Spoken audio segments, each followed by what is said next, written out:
আসসালামু আলাইকুম, কেমন আছেন আপনারা সবাই? আলহামদুলিল্লাহ আমরা ভালোই আছি। তো চলে আসলাম নতুন আরেকটি ভিডিও আপনাদের সাথে শেয়ার করার জন্য। সেটা হচ্ছে তেলের পিঠা। কিভাবে এই ফুলকো তুলতুলে নরম তেলের পিঠাটা পারফেক্ট ভাবে তৈরি করবেন, এই তেলের পিঠা রেসিপিটা আপনাদের সাথে আজকে শেয়ার করব। তো অনেকে ভাববেন যে তেলের পিঠা আবার কেনা বানাতে পারে। তো যারা পারেন তারা তো আলহামদুলিল্লাহ পারেন, আর যারা পারেন না তাদের জন্যই আজকের আমার এই রেসিপিটা। তো যেহেতু আমি আজকে বাসায় পিঠাটা তৈরি করলাম, তো ভাবলাম যে আপনাদের সাথে একটু শেয়ার করি। যেহেতু এখন শীত চলছে, পিঠা খাওয়ারই কিন্তু সময়। তো কথা না বাড়িয়ে চলুন আপনাদের সাথে নিয়েই পিঠাটা তৈরি করে ফেলি।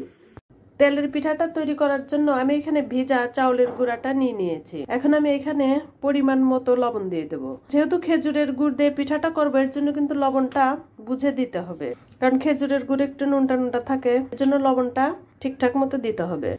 আর এখানে আমি দিয়ে দিচ্ছি আধা কাপ চিনি। মিষ্টিটা আপনাদের পছন্দ মতো দিয়ে নেবেন।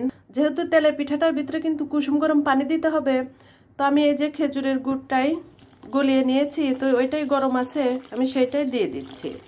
এখন আমি সুন্দর করে হাত দিয়েই ব্যাটারটা তৈরি করে নেব। ব্যাটারটা হাত দিয়ে করলে সুন্দর স্মুথ হয়, দলা দলা পেকে থাকে না। এর জন্য চেষ্টা করবেন ব্যাটারটা হাত দিয়ে এইভাবে তৈরি করার জন্য। আমি একটু চিনি দিয়ে দিলাম, আর হচ্ছে খেজুরের গুঁড়ো দিলাম, দুইটাই দিলাম। আপনারা শুধু খেজুরের গুড় দিয়েও করতে পারেন পিঠাটা। এখন এখানে দিয়ে দিচ্ছি 1/3 কাপ ময়দা। তেলের পিঠার ভিতরে ময়দাটা দিলে পিঠাটা একদম 2-3 দিন পর্যন্ত নরম থাকে। 2-3 দিন পর্যন্ত রেখে খেতে পারবেন, অনেক সফট থাকে। সুন্দর করে এটা মিশিয়ে নেব। এই যে দেখেন আমি কিরকম করে পিঠার ব্যাটারটা মাখাচ্ছি, এইভাবেই কিন্তু মেখে নিতে হবে, তাহলে পারফেক্ট তেলের পিঠা তৈরি করতে পারবেন। তো এই যে ব্যাটারটা আমার রেডি হয়ে গিয়েছে, দেখেন এই যে উপর থেকে ফেলাচ্ছি আমি কিভাবে ব্যাটারটা তৈরি করে নিলাম। যেহেতু ভিজা চাউলের গুঁড়া দিয়ে পিঠাটা তৈরি করতেছি, এর জন্য কিন্তু রেস্টে রাখার দরকার নেই। আমি সাথে সাথে এখন চুলায় চলে যাব, পিঠাগুলো ভেজে নেব।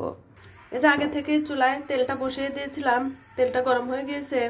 আমি এখন পিঠা দিয়ে দিচ্ছি। বিসমিল্লাহ। আমি যে একটা চায়ের কাপ দিয়ে পিঠার ব্যাটারটা দিয়ে দিচ্ছি। এই যে দেখেন মাশাআল্লাহ পিঠা কত সুন্দরভাবে হয়ে গেল। তো তেলের পিঠার ব্যাটারটা যদি সুন্দর হয়, তাহলে পিঠাগুলোও কিন্তু এরকম মাশাআল্লাহ সুন্দর ফুলকো ফুলকো টপটপে পিঠা তৈরি করে নিতে পারবেন।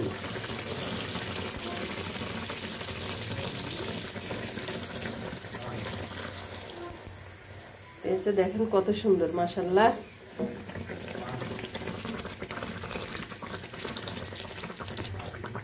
এই যে হয়ে গিয়েছে, এই দেখেন কত সুন্দর কালার আসছে খেজুরের গুড় দেওয়াতে। তো এভাবে আমি এখন সবগুলো পিঠা ভেজে নেব। যে সবগুলো পিঠা আমার বানানো হয়ে গিয়েছে, দেখেন মাশাআল্লাহ কত সুন্দর হয়েছে। প্রত্যেকটা পিঠাই কিন্তু ফুলকো এবং নরম তুলতুলে। এই পিঠাটা নরম থাকার কারণ কিন্তু খেজুরের গুড় আর ওই যে ময়দা দিয়েছি, এর জন্যই। খেজুরের গুড় আর ময়দা দিয়ে যদি পিঠাটা তৈরি করেন, তাহলে কিন্তু 2-3 দিন পর্যন্ত রেখে খাওয়া যাবে, পিঠা একদম নরম থাকবে। আর যদি শুধু চাউলের গুঁড়া দিয়ে পিঠাটা তৈরি করতে যান, তাহলে কিন্তু শক্ত হয়ে যাবে।